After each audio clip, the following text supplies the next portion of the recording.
how did you first get involved here at Camp Mac? What was your first experiences here? My first experience was coming as a camper. When I was 10, I had to wait an extra year, and I was disappointed because at that time campers could first come at 9 until the year that I was 9, and so then I had to wait till I was 10. And Bill, when did I you first come? attended Bethany Church, Okay. and Bethany Church has been associated with this camp as long as I can remember. Mm-hmm. We'd come over here for baptisms and stuff like that. So it's just been a part of my life and of my church life. Nice. And Susan and I met here, so. So tell me that story. Were you campers here or staff here? How did you meet? She was staff, and the Camp Mac staff came to Bethany to church. Hmm. So that's how we met. And sometimes our youth groups would do things together. Mm-hmm. So that's how. Nice. Yeah, that's that- my story. Maybe she wants to tell you a different one. Yeah. That's pretty good. No, at that time, you could be on summer staff when you were in high school. Mm. So I spent 3 summers here. Okay. Were you ever on staff then, Bill? Not really. No, I mean I was a Camp Mac counselor, Mm-hmm. and did some things here, but no, I've never been on the staff here Okay. officially. So then when you were on Camp Mac staff, I know in those days you did a great variety of things, kind of whatever was needed. What was your favorite thing to do as a staff member, but also what was your least favorite thing to do? Well, I liked to be out doing cleaning of the halls and Becker Lodge and cabins just because I could get out and see people and say hello while I was working. Mm-hmm. And we had an option, the girls had an option of working in the kitchen or doing cleaning, and so I opted for the cleaning for that reason. Probably least favorite was cleaning the toilets, but it was a good experience, yeah. Nice. Susan used to sing the Good Night song at camp. Nice. One of the Schultzes sang that, but while Susan was here and the Schultzes were not here, I remember she would. How did it go? Oh, it was a lullaby. Lullaby, yeah, Lullaby. lullaby. They would play it over the loudspeakers when all the lights were supposed to be out by then. Actually, now you're mentioning Schultz's. I came here the first year after they had retired and left. Okay. And that was interesting because those 3 summers we did a lot of sorting things and deciding what had to be kept and what had to be disposed of. So that was interesting, finding relics that were from who knows how many years prior. Mm-hmm. So, Bill, you mentioned that you had counseled. Did you ever counsel? Yeah, I counseled a couple times.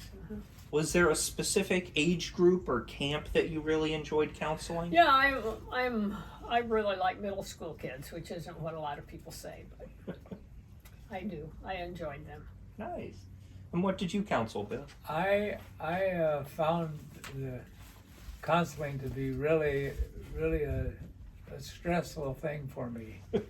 I don't know if I just had a bunch of busy kids or what, but I think I only did it maybe twice. Okay.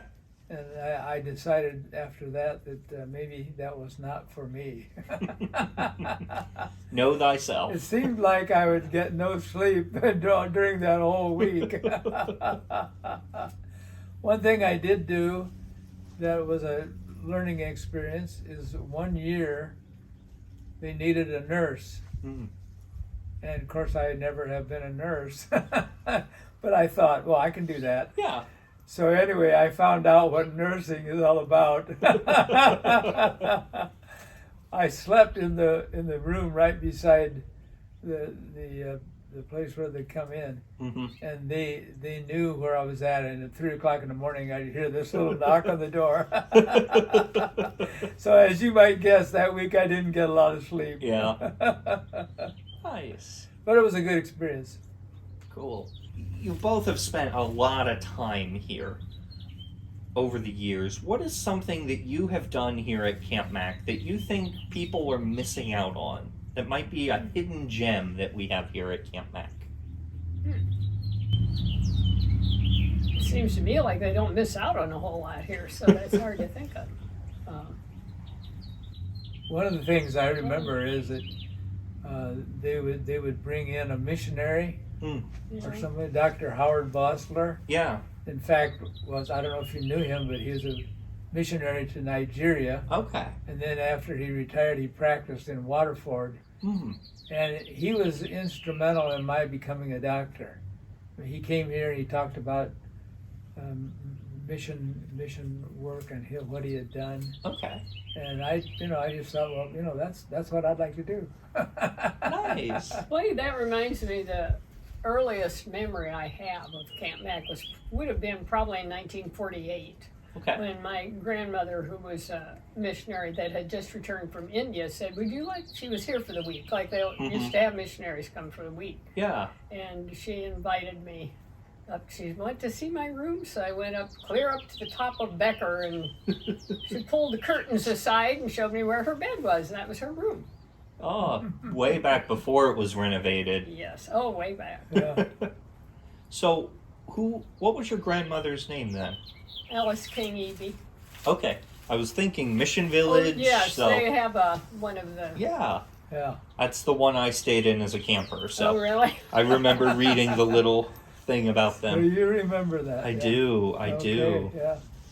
Wonderful. So now you've gone from being staff and young, and now you've seen your kids come through camp. How many kids do you have, and did they all come through camp here? We have two sons, and they both have a fondness for camp, although they live too far to come here very often. Indianapolis. And they don't But get it's here. great memories for them. when Yeah. they Other talk son's about in camp. Lancaster, Pennsylvania. Mm. So they don't get out here much. Yeah. So our kids haven't spent a lot of time here. Okay. Yeah. Now, you've seen camp grow a lot and change a lot. I mean, we talk about the old upstairs of Becker that I never saw. So, when you look around to all the changes at Camp Mac and think about the future of camp, what really excites you about the future of Camp Mac? One of the things that excites me is the continued interest that people have, that people keep wanting to come here and be immersed in nature and have their spirit fed with the community, with each other, and with the birds singing. That excites me, that's something that is going to be going on. Nice. I grew up on a farm, Mm-hmm. so nature and that sort of thing wasn't that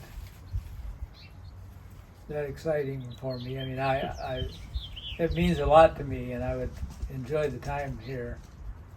But I just enjoyed the camp, the fellowship of the camp, and the kids, and my first, something like Susan's, my first year as camper, I made some really good friends from South Bend. And so every year at camp, we would try to get in the same cabin together.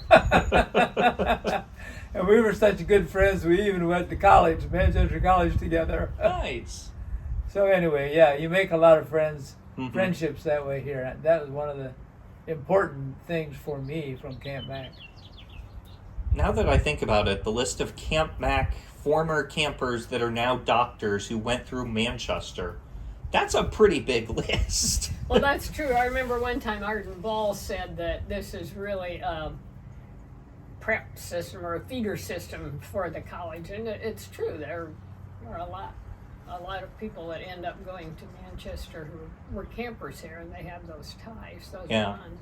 Well, and just the Esther and John Hamer Health Center. Exactly. Same And thing. So And when I think about the future, I think how important it is to have a place like this where diverse people with such diverse beliefs and backgrounds are coming together. I think it's crucial for children to have that kind of experience, and adults. nice, very well said.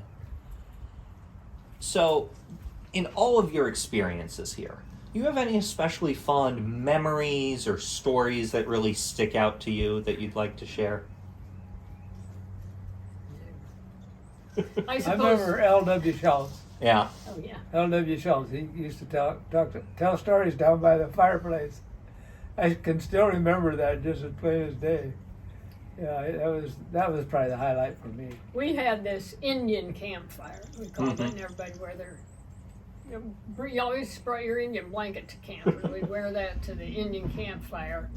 And Ma Schultz, as some of them called her, would let her hair down. Mhm. She'd have it in these long braids and sing some songs to us that were. I've kind of forgotten what they are right now, but we could sing them back. Yeah. In their language that she knew. And L.W. Schultz gave it me, and I hope other campers, a real impression of the realities of the Native Americans who were on these grounds before, when he would tell the stories about the Indians over here.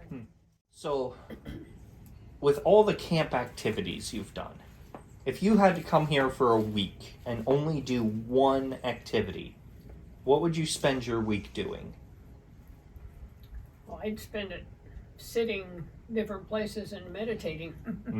I was going to say walking in the woods. Nice. Or fishing. Oh, yes. Wonderful. Well, thank you both so much for sharing your Camp Mac memories and stories. Thanks for all you do to support Camp Mac. All right. Thank you.